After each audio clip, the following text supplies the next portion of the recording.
जगमग करती एक ज्योति परम धाम से आई। जगमग करती एक ज्योति परम धाम से आई। धरती पर आकर उसने, धरती पर आकर। ओम शांति। सभी ब्रह्मा कुमारी इस YouTube चैनल देखने वाले भाई बहनों को तहे दिल से हमारे नए शुरू किए हुए कार्यक्रम मनन चिंतन में स्वागत करते हैं। हम लोगों को देश विदेश से कई भाई बहनों के यह सुझाव आए कि मीठे मीठे बाप दादा की जो साकार एवं अव्यक्त मूल्य चलती है उसके ऊपर क्यों न हमारी मीठी प्यारी नलिनी दीदी विश्लेषण करके थोड़ा और सहज भाषा में यदि समझाए तो जो भी हमारे बाबा के नए पुराने बच्चे हैं उनको समझने में और थोड़ी आसानी। तो आज ये पहला हमारा एपिसोड है मनन चिंतन कार्यक्रम का।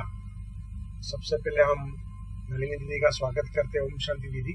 ओम शांति। दीदी जी, आपने ब्रह्मा बाबा को साथ ही साथ अव्यक्त बाप दादा को ओम शांति भवन में, साथ साथ अभी आप शांतिवन में जो डायमंड जुबली हॉल है उसमें जो बाप दादा की पधरामणी होती है उसमें जो बाबा के बच्चे मंगल मिलन करने आते हैं, ये तीनों ही चीज आप देख चुके हैं जी।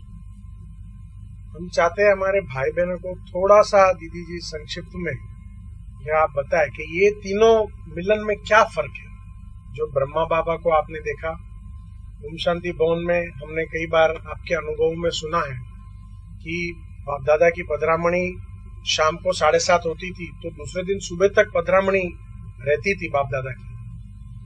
और आपने खुद कई बार सुना है, जैसे मैं आपसे भी बात कर रहा हूँ ऐसे आप बाबा अव्यक्त बाप दादा से बात करते थे, हर छोटी बातें पूछते थे, स्टूडेंट्स के ग्रुप मिलते थे बाबा से, ऐसे हर सेंटर के ग्रुप्स आते थे, 2 घंटा 3 घंटा पर्सनल मुलाकात होती थी। और आज मीठे मीठे बाप दादा की पधरामणी होती है, भले 2-2.5 घंटे में ही, परंतु जो बाबा मिलन मनाते बच्चों से और फिर कार्यक्रम समाप्त होता है। ये तीनों में क्या फर्क आप महसूस करते हैं? जब आप फर्क कह रहे हो तो मैं कुछ पल के अंदर ही, कुछ एक सेकंड के अंदर ही बहुत ही पीछे गई अपने पास्ट टेंस के अंदर जैसे, और मेरे नजरों के आगे ये सारे दृश्य भी आ गए। अब उन दिनों की मैं आपको बात करूं तो मुझे 2 भाव आपके आगे व्यक्त करने पड़ेंगे जो मेरे दिल के अंदर अभी अभी आ रहे हैं। एक तो मुझे ये आपको कहना ही पड़ेगा कि वो दिन कितने प्यारे थे। आज के भी दिन प्यारे हैं, मैं ये नहीं कह रही हूँ, लेकिन उन दिनों की महिमा करने पर अगर मैं आऊं और अगर मैं थोड़ा आगे बढ़ूं तो मैं अपने को संभाल नहीं पाऊंगी। इसलिए मैं आपको इतना ही बताती हूँ कि वो दिन बड़े प्यारे थे। दूसरी बात, मैं आपको मेरे मनोभाव यह भी बताना चाहती हूँ और सभी को बताना चाहती हूँ कि वो फुर्सत के रात दिन थे हमारे, इतने सुंदर, इतने प्यारे, इतने पवित्र, इतने अपनेपन के कि हम बिल्कुल अपने माँ बाप की जैसे गोद में बैठे हों, और गोद में बैठे हैं और हमारे माता पिता हमको जैसे सिर पर, पीठ पर हाथ घुमाकर, कभी गालों पर जैसे घुमाकर हमें पूछ रहे हैं, हमारे से बातें कर रहे हैं। अभी जैसे ये दिल जो है ना, उन दिनों को जैसे ढूंढता है। बस इससे आगे मैं आपको और कुछ नहीं कह पाऊंगी। मुझे एक प्रश्न ये बार बार आता है मान लीजिए आज एक कोई बाबा का बच्चा 1 साल से ज्ञान में है, या 3 साल से, या 4 साल से, 5 साल से, उनके लिए इस अव्यक्त मिलन का या इस अव्यक्त मुरली का कितना महत्व है, ये मैं इसीलिए पूछ रहा हूं क्योंकि आप दादियों दीदियों ने बरसों से ये मिलन मना रहे हो, जैसे कि बाबा कहते लवलीन अवस्था आप सबकी होगी, परंतु जो नए हैं उनके लिए इस चीज की कितना महत्व है? महत्व की जहाँ बात आप पूछते हो तो नए पुराने का कोई संबंध नहीं है, लेकिन ये संबंध है कि प्रभु से हमारा प्यार कितना है, प्रभु में हमारा विश्वास कितना है, प्रभु पर हमारा भरोसा कितना है, और प्रभु जिस तन में आकर के हमको ये सब सुना रहे हैं उसमें हमारा निश्चय कितना है। तो जो अभी के आने वाले बच्चे हैं और जो पहले आ गए बच्चे, जिनके लिए आप शब्द यूज कर रहे हो पुराने और नए, बच्चे तो बच्चे ही होते हैं, न नए होते हैं न पुराने होते हैं। हाँ, ये कहेंगे कि छोटे बच्चे और बड़े बच्चे, परंतु ये छोटे बड़े का गैप, पुराने नए का गैप, ये सारे गैप यहाँ मिट जाते हैं जहाँ हम प्रभु से प्यार, विश्वास और भरोसे के साथ करते हैं।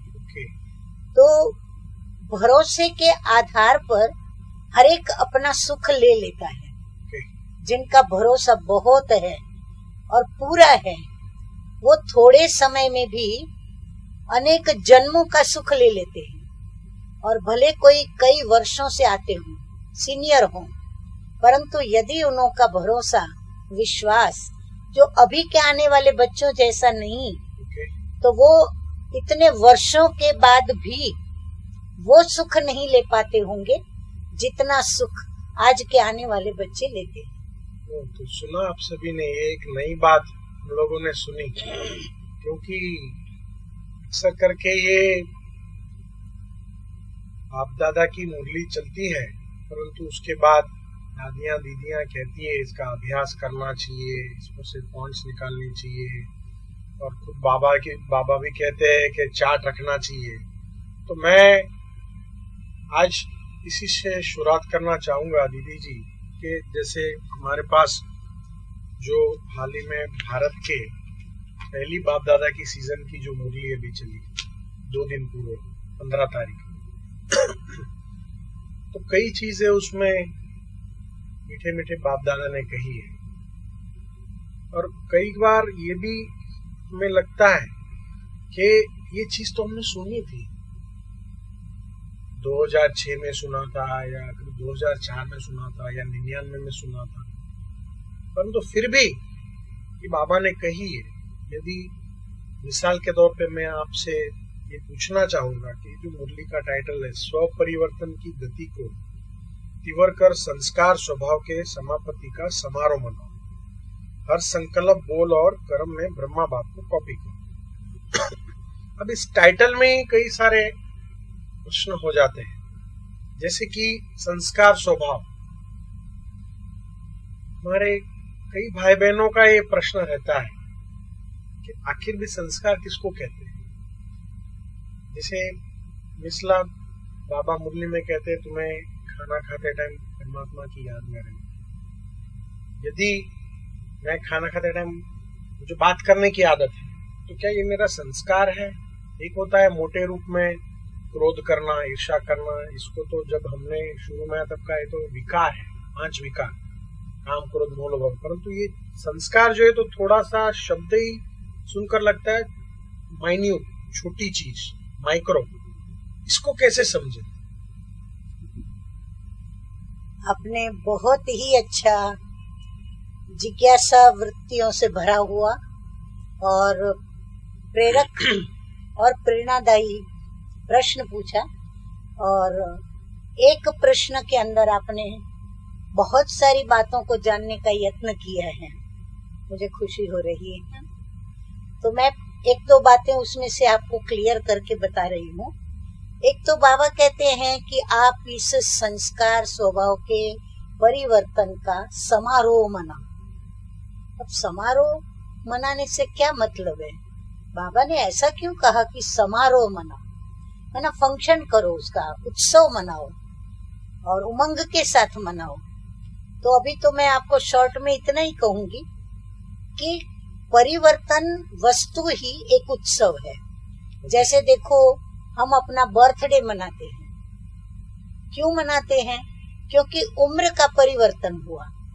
पहले हम 4 वर्ष के हैं, अब हम 5 वर्ष के बनेंगे, तो उम्र हमारी बदली।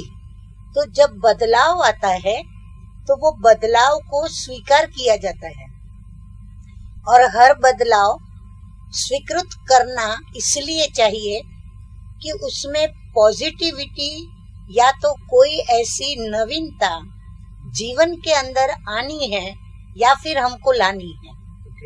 ये सोचकर हमें उस बदलाव को स्वीकार कर लेना चाहिए, और ये स्वीकृति हम खुशी के साथ कर रहे हैं। तो ये खुशी का इजहार जो है वो हमारा जैसे एक फंक्शन हो जाता है। तो बाबा भी कहते हैं कि आप ये परिवर्तन की फिर खुशी मनाओ, ताकि हमें वो याद रहे कि हमने इस परिवर्तन को स्वीकार किया। तो स्वीकार किया तो टेम्पररी नहीं होता है। स्वीकार करना माना ही अपने जीवन के अंदर हमने अंतिम समय तक जैसे धारण कर लिया, अपना लिया। एक तो ये बात हो गई, परंतु अभी मैं आपको दूसरी बात भी बतानी चाहती हूँ। थोड़े समय में कुछ मैं ज्यादा दे दूं आपको। संस्कार की बात करी आपने, ये संस्कार क्या है, आपने अपना मिसाल भी दिया। अब संस्कार जो है ना, हम सभी एक बात को तो जानते हैं कि शरीर है विनाशी है और उसमें आत्मा अविनाशी है। आत्मा अविनाशी जो है वो सत्य चित्त आनंद स्वरूप चैतन्य सत्ता है, जिसके आधार पर अपना ये शरीर भी चैतन्य दशा में काम करता है। अब कर्म करने के लिए हमें अंदर से प्रेरणा आती है कि मैं ये कार्य करूं, मैं ये कर्म करूं। तो ये प्रेरणा कहाँ से आती है? आत्मा शरीर को देती है। तो शरीर का मालिक आत्मा है, और आत्मा, मन, बुद्धि और संस्कार, ये 3 शक्तियां ये आत्मा की चेतनता है जो 7 डेज कोर्स में पढ़ाते हैं।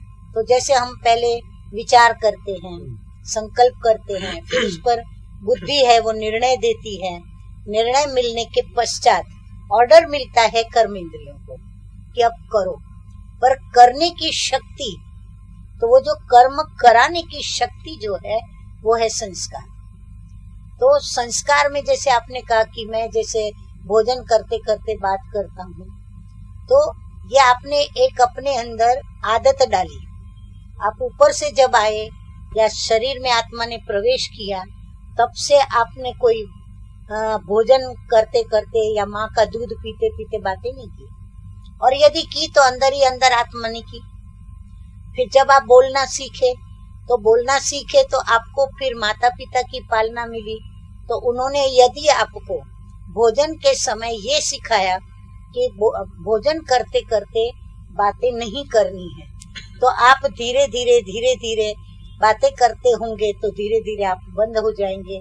माँ बाप भी आपको टोकेंगे, रोकेंगे, आपको याद दिलाएंगे। फिर आपको ये एक आदत पड़ जाती है कि भोजन करना माना मौन में भोजन करना। तो ये आदत, उसको कहते हैं संस्कार। उसमें अच्छी आदतें भी होती हैं, बुरी आदतें भी होती हैं। अच्छा संस्कार भी होता है, बुरा संस्कार। आदत और संस्कार एक ही जी। पर संस्कार नाम कब देते हैं हम? जब अच्छी बातें हो। आदत शब्द कब देते हैं? मेरे ख्याल से उसको हम थोड़ा अलग कर दें तो एक नेगेटिविटी, तो वो एक आदत है। पर आदत और संस्कार करीब करीब एक सिक्के की 2 बाजू जैसे ही हैं। अच्छा बोलने की भी आदत, अच्छा करने की भी आदत, ऐसे अच्छे बोलने के संस्कार, अच्छा करने के संस्कार। इसीलिए हमने कहा कि आदत और संस्कार दोनों शब्द मैंने यूज किए। संस्कार शब्द थोड़ा अधिक सभ्यता वाला और विशेषता वाला और अच्छा शब्द है। आदत शब्द से थोड़ा एक रोज का शब्द ऐसा लगता है जैसे शोभा कम देता है बोलने में। तो संस्कार जो है वो हमारे हाथ की बात है। संस्कार हम जो डालना चाहें, जैसा डालना चाहें वैसे हम डाल सकते हैं, यह हमारे पर डिपेंड करता है। फिर उसके बाद जो संस्कार की बात है, तो जब हम कर्म करते हैं तो कर्म करते समय हम किसी को दुख तो नहीं दे रहे हैं, किसी को हम अशांत तो नहीं कर रहे हैं। माना किसी भी प्रकार की नेगेटिविटी की फीलिंग अगर सामने वाली व्यक्ति को मिलती है या हमें भी वो बाइट करता है, अंदर में खाता है, तो पक्का समझ लेते हैं या समझना चाहिए कि हम कहाँ तो गलत कर रहे हैं। ये हमारे ही अंदर है, अंदर ही है। जज करने का।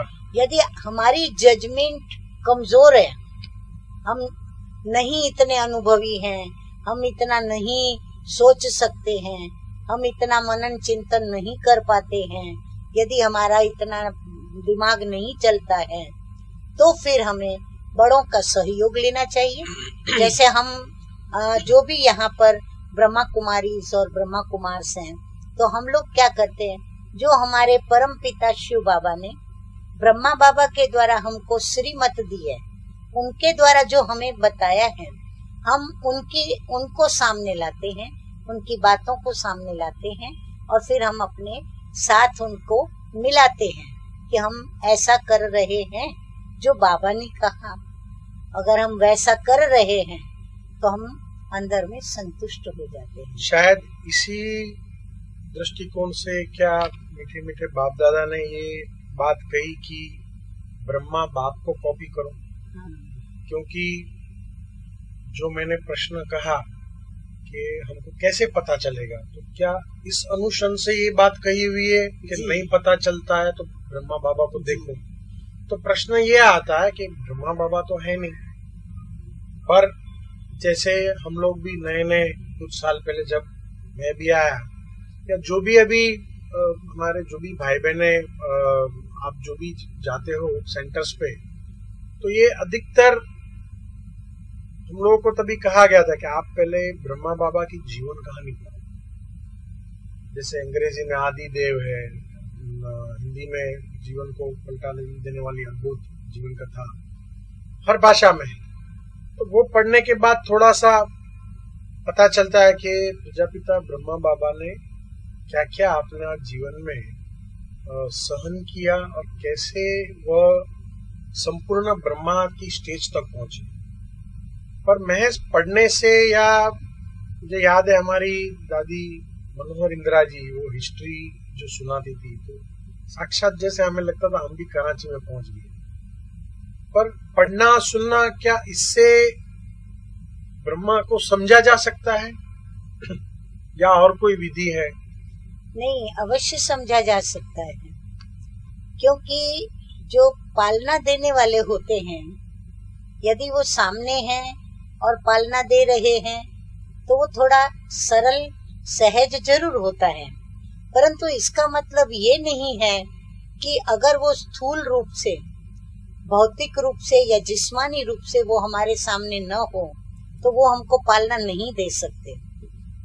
जो हमारे बाबा की ज्ञान मुरली है ना, तो वो ज्ञान मुरली के द्वारा हम बाबा की पालना का जो भी हमें कर्म करना सिखलाया है ना, वो हम हर कर्म सुबह अमृत वेले उठने से लेकर के रात्रि के सोने तक नहीं, स्वप्न तक मीठे मीठे हमारे ब्रह्मा बाबा ने और शिव बाबा ने सारी बातें हमको बताई है और सिखलाई है।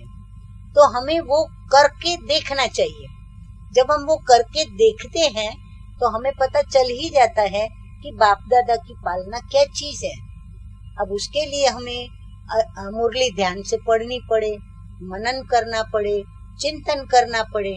अच्छा, यदि आपको ऐसा लगता है कि हमने तो बाबा को देखा नहीं, फिर हम कैसे करें, मुरली से भी इतना नहीं कैच कर पाते हो, इतना टच नहीं होता है, तो उनके द्वारा जिन्होंने पालना ली है ऐसी हमारी वरिष्ठ दादियां भी हैं, वरिष्ठ भ्राताएं भी हैं, जैसे हमारी जानकी दादी, हमारी गुलजार दादी, प्रकाशमणि दादी।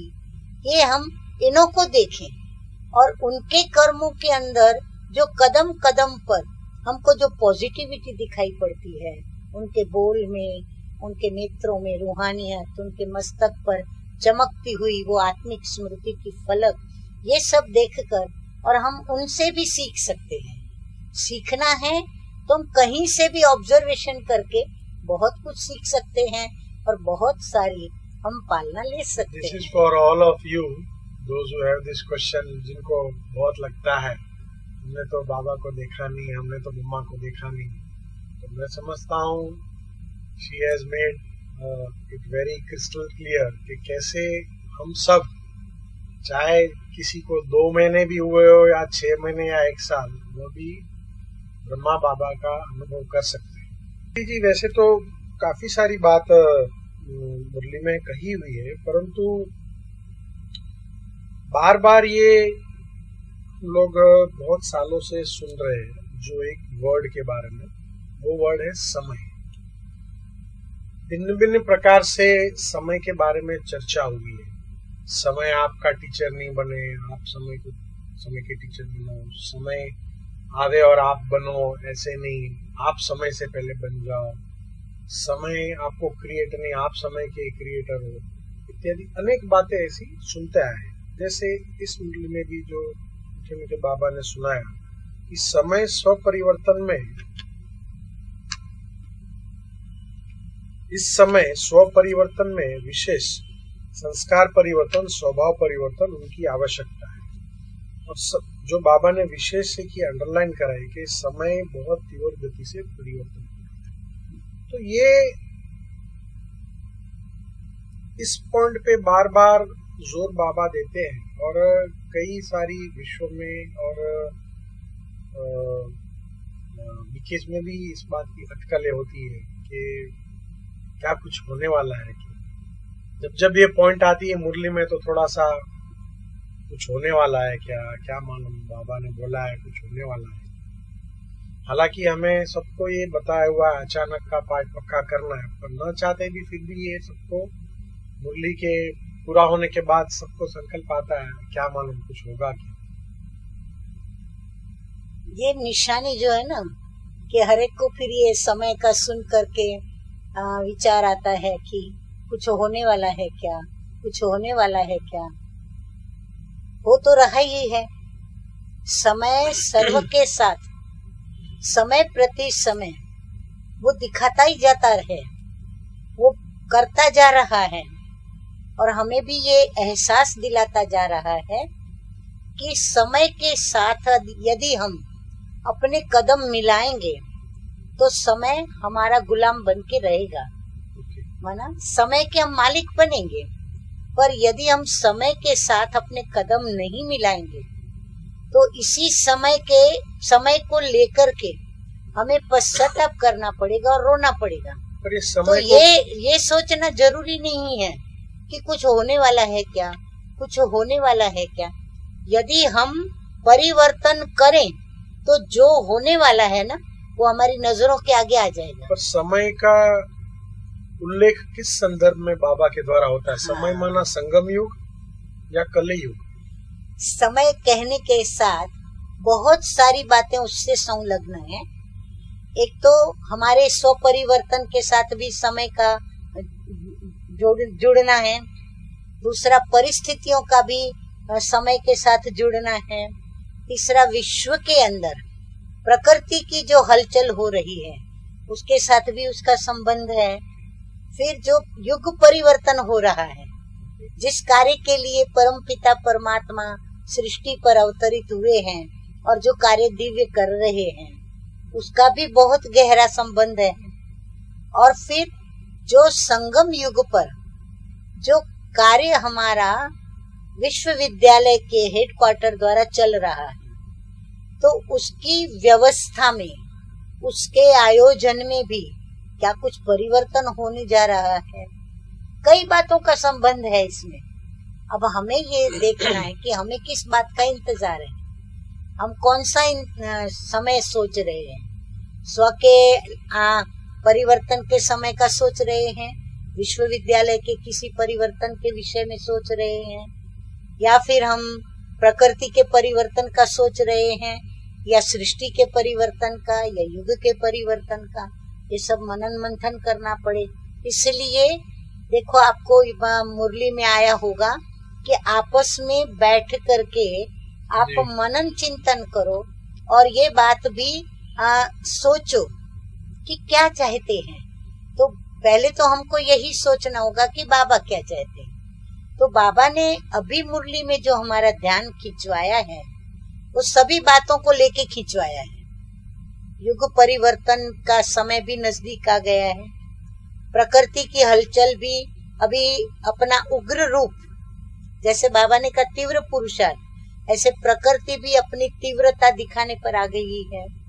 हमें भी अपना पुरुषार्थ तीव्र गति से करना होगा, क्योंकि अब सतयुग यदि आज नहीं तो कल अगर हमारे सामने आकर खड़ा हो गया तो हम कहाँ पर हैं? यदि हम अभी तक कलयुग की अंतिम दशा या संगम युग के अंदर भी हमने अपना इतना परिवर्तन नहीं किया तो समय हमारे लिए क्या होगा? यहाँ तो खुशियां होगी सतयुग के नजारों की, सतयुग की परिस्थितियों की, वहां की व्यक्तियों की, परंतु हमारा नजारा क्या होगा? दुख का, आंसुओं का, पश्चाताप। इसलिए बाबा ध्यान खिंचवा रहे हैं कि हम बच्चे बाबा के अपने पुरुषार्थ में तीव्रता लाएं, ताकि प्रकृति भी अगर तीव्र रूप दिखाकर समाप्ति करे, युग परिवर्तन होने का भी समाप्त हो कार्य, अर्थात कलयुग का अंत पूरा हो जाए एकदम, और सतयुग आकर के सूर्य की किरणों की तरह हमारे सामने नजारे लावे, और स्व को भी हम देखें तो हम भी इतने तैयार हों कि बाबा ने बस बुलाया और हम ये गए बाबा के पास, और ये फिर हम आए अपनी सतयुगी नई दैवी राजधानी में। तो ये हुए समय के साथ हमारा चलना, तो हमें भी खुशियां होगी। मैं समझता हूँ दीदी जी, इतना आप जो सुना रहे, क्योंकि जब मीठे मीठे बाप दादा के समक्ष बैठे हुए रहते तभी तो कोई सोच नहीं चलता, क्यों हर एक को रहता है मैं देख लूं, मेरा हो जाए जगह पकड़, मैं देख लूं अच्छी तरह से, बाबा की दृष्टि मेरे पे पड़ जाए। पर ये जो इतना विश्लेषण हुआ एक केवल पॉइंट पर, तो इसीलिए शायद बाबा बार बार इस विषय पर जोर देते हैं कि बच्चों को मनन चिंतन करना चाहिए, बच्चों को सोचना चाहिए। इसीलिए विशेष आप सभी के लिए हम लोगों ने ये कार्यक्रम का गठन किया है, मनन चिंतन।